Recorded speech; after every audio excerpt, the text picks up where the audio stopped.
음식 기다리고 있고요. 와이파이를 갖췄으니 좀 떠들어 볼까 싶어서 20분으로 데이터 채웠습니다.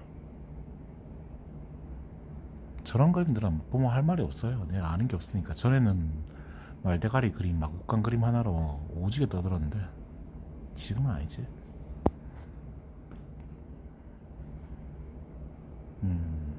햇빛은 지금 내가 보고 있는 방향에서 좌측 부분에서 조금 비치고 있다고 해야 되나? 아니죠? 이쪽에 지붕에서 빛이 들어와가지고 그늘이 졌잖아요. 그러니까 내가 바라보고 있는 건물의 반대편 쪽에서 빛이 비치고 있는데, 거기서 내가 보는 쪽이 12시 방향이라고 하면은 10시 방향쯤에서 빛이 비추고 있는 것 같네. 그렇지만은 건물이 북향인 셈이겠죠? 아니려나? 북향이 아니라 시간 따라 다르겠네. 남향 건물이네. 그래야지 해가 넘어가면서 해가 좀 넘어가거나 뜨면서 저런 구도가 나오지. 북향이라고 하면은 남쪽이 북쪽에 이 창문이 있는 쪽에 반대쪽이 남쪽이란 건데, 그러면은 아예 그냥 여기가 전부 다 응달이 돼야지. 그 고흐 말고 밀레니, 고갱이니 이런 고흐도 그 빈센트 반 고흐도 그렇죠. 빛에 대해서 되게 탐구를 많이 하는 사람들이었다고 알고 있어. 그 말고 모네니 이런 사람들 전부 다 인상파 자체가 바라보는 그 관점 그대로 보는 게 아니라, 아마도 빛이 만들어내는 그러니까 빛이 만들어내는 사람의 눈에 닿는 반사된 빛이 만들어내는 그런 다양한 색채에 대해서 새로운 방식으로 느끼는 감정이나 이런 것 저런 것들로 새로운 해석으로 보이는 그림 그대로를 그려내는 게 아니라, 그런 관찰자의 스키마에 따라 가지고 이 같은 색상의 똑같은 밤하늘이 어떤 식으로 보일 수가 있냐, 이런 걸 표현하는 게 인상파였지 싶은데, 그거가 인상파가 맞는지 모르겠습니다. 하여튼 유명한 게 카페 테라스에서, 무슨 카페 테라스에서 밤하늘 같이 그려져 있는 그 그림이 제일 유명하죠. 그거랑 별이 빛나는 밤이랑 둘 다 밤하늘이 거의 비슷하게 그려져 있는 내용이잖아요. 보면은 꼬불꼬불하게 별 하나하나가 소용돌이 치는 느낌으로, 그 그림 자체가 보면 거의 정신병자 같은 느낌일 수 있긴 해요. 실제로 우울증을 굉장히 많이 앓던 사람이고. 얘 같은 경우에는 그거랑 다르죠. 카페같이 보이는데 보면 어때요? 좀 되게 차분하고, 그리고 남향이라고 했잖아요. 햇빛이 비치는 게 따뜻할 것 같은 그 느낌. 지금 이쪽 바깥에 햇빛이 비쳐 들어와가지고 좀 포근한 느낌이 드는 것처럼 이 건물은 서향이네. 그럼에도 불구하고 이렇게 햇빛이 비쳐 들어오는 거 보면 사람은 누구나 다 공통점으로 추상할 수 있는 게 따뜻하다잖아요.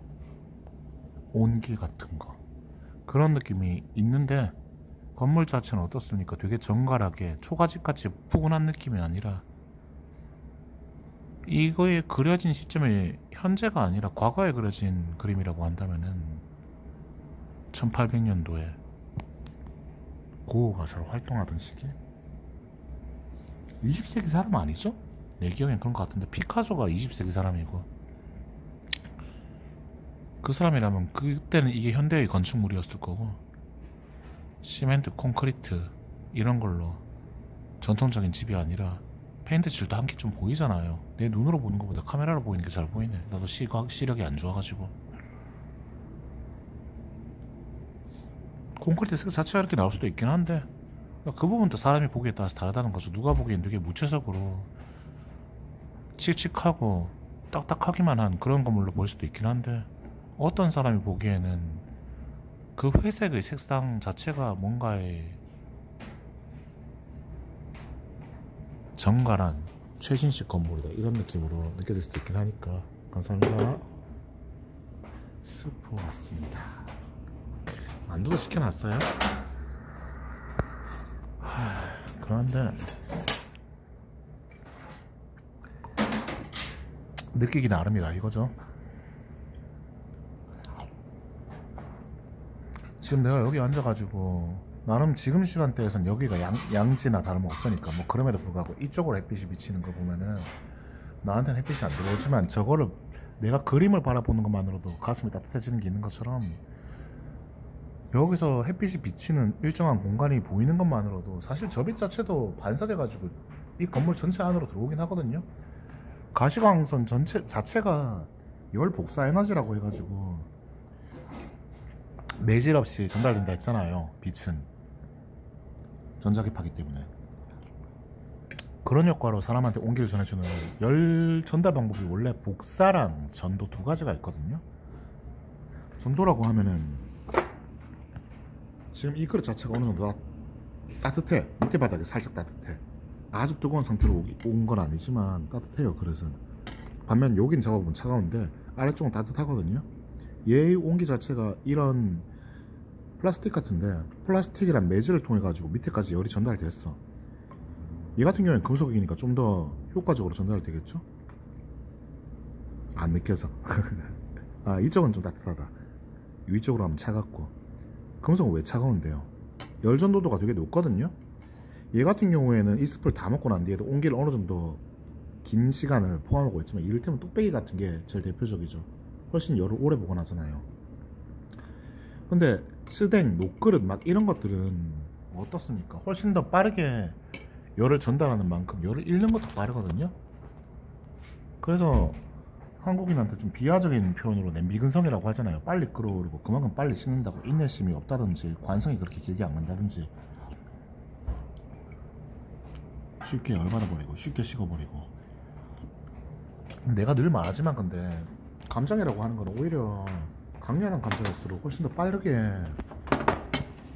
내 속에 있는 기억들이 만들어내는 감정 에너지를 신속한 속도로 소모해버리거든요. 그만큼 더 그 순간적으로 내뿜는 에너지는 열정적으로 또 강렬하게 큰 에너지를 만들 수 있습니다. 뭐가 나왔는데 뭔서 같죠? 한참을 쓰려고 여기까지를 줄이고. 그래서 복사열이 있기 때문에 매질이 없어도 전자기파는 그냥 전달이 되거든요. 우주를 통과해서 우리한테 전달되는 것처럼. 공기 중에도 열을 전달하긴 하지만 빛이 어쨌든 간에 투명한 유리창을 통과하는 게 아니라고 하면은 그늘을 통과했을 때는, 그러니까 여기 나와 있는 것처럼 지붕을 통과할 때는 지붕을 통과 못하고서 이렇게 그림자를 만들어 버리잖아요. 이러면은 복사 에너지가 전달이 안 되거든요. 음지에 있을 때는 열이 안 느껴지지만 햇빛을 받을 때 양지에 나왔을 때는 열이 느껴지잖아요. 보면은 환하게 비춰져야지만 복사 에너지가 전달되지. 공기를 통해가 전달되는 건 별로 없어. 왜냐면 공기 같은 경우에 어떻습니까? 보여요? 눈에 안 보이죠. 눈에 안 보인다 하는 것 자체가 빛을 반사하지 못한다는 특성 중 하나거든요. 이를테면 안개가 자욱할 땐 빛이 잘 보입니까? 안 보이죠? 낮이어도 빛이 안 보입니다. 그땐 복사 에너지가 전부 다 공기 중에 있는 먼지라든지, 안개 같은 경우에 먼지가 아니라 수증기죠. 수증기 입자들이 이미 열을 다 흡수해버렸어. 복사 에너지를 다 흡수해버렸기 때문에 빛이 전달 안 되는 거거든요. 마찬가지예요. 저게 그늘을 위에 있는 밝은 지붕의 경우에는 이미 열 에너지를 지가 다 흡수했습니다. 그렇기 때문에 복사 에너지가 음지에는 전달 안 되는 건데, 그럼에도 불구하고 저게 시커매요. 보이죠? 손가락 보이나? 이쪽으로 비쳐가지고 밝게 빛나는 이 빛들이 도로 반사돼가지고 여기에 비치기 때문에 어느 정도 밝은 거예요. 실제 그래서 얘 같은 경우에는 정몰화인데 빛을 그렇게 상세하게 명암을 준 게 아니기 때문에 입체적으로 보이지 않는데, 세잔이 정몰화라고 했죠. 입체적인 정몰화를 그래가지고 다초점을 만들었기 때문에 입체파? 맞나? 피카소가 입체파입니까? 모르겠다. 하여튼간에 그래서 정신 나간 사람처럼 그렇게 우는 여자 얼굴을 그렸는데 귀가 앞에도 보이고 등 뒤에 있어야 하는 뒤통수도 보이고 입이랑 눈이랑 이런 게 오만데 이상한 데가 있고 초점을 다양하게 잡으면 그렇게 되거든요. 나는 미술가가 아니기 때문에 그게 정확하게 어떤 예술적인 가치가 있는지 정확하게 느끼지 못하지만 새로운 표현 방식, 새로운 스키마를 개척했다는 철학적인 부분에서 가치가 높기 때문에 그 사람의 그림이 그렇게 높은 가치를 받는 거거든요. 얘 같은 경우는 근데 반사되는 빛을 아예 안 비췄기 때문에 입체감 자체가 없어. 일부러 아예 차단을 했어. 그렇다고 이 정물이 어둠 속에 그린 것도 아닌데도 고의적으로 이렇게 표현해 놨잖아. 오히려 이런 게 독창성을 만들기도 합니다. 얘 같은 경우에는 물체의 입체적인 형상, 굴곡, 볼륨을 느끼는 걸 차단함을 통해 가지고 집중적으로 윤곽을 좀 더 집중해서 바라볼 수 있게 이렇게 표현했다고 할 수가 있잖아요. 이런 미술품은 그 자체로서 자기가 집중하고 있는 표현한 부분만 느끼면 그걸로 충분해요. 그러라고 만든 그림이기 때문에. 이 같은 경우에는 그렇게 내가 말했던 것처럼 인상파 이야기한 것처럼 저게 비추는 빛이 어떤 반사를 받았고 어떤 느낌을 주고 얼마나 따뜻한 느낌을 주고 그럼에도 불구하고 카페가 이렇게 예쁘게 만들어져 있는데, 저 파라솔 같은 경우에는 지붕처럼 완벽하게 빛을 막는 게 아니죠. 어느 정도 투과해서 들어옵니다. 그러니까 그늘이 져도 조금은 더 반투명하게 그늘이 지니까 저게 주는 따스함과 벽면에 부딪혀가지고 햇빛이 주는 이런 따스함은 종류가 다르잖아요. 여기에서 명암을 아예 없애버림을 통해 가지고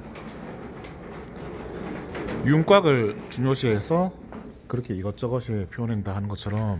예? 네. 예, 괜찮아요. 예, 천천히 먹겠어. 그 천천히 해주셔도 된다고 한 거였는데, 예, 맛있어 보이네요. 감사합니다.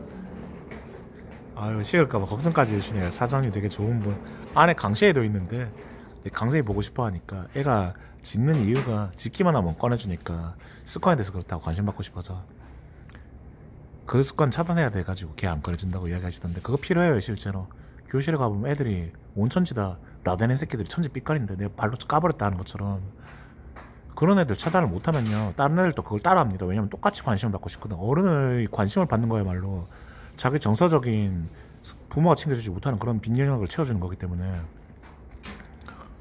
어떤 방식이든 따라 해서라도 나도 똑같이 이 교실 내에서 가치가 있고 의미가 있고 주목을 받을 수 있는 아이가 되고 싶어하는 거는 어느 아이나 똑같아요. 집에서 제대로 잘 교육받고서 남한테 피해를 주면 안 된다고 교육을 받은 애들이 손해를 보는 건 교실 만들면 안 되잖아요. 공부 열심히 하고 착하고 말 잘 듣고 발표 잘하는 애한테 권력을 몰아줘야지. 비평준화 말입니다.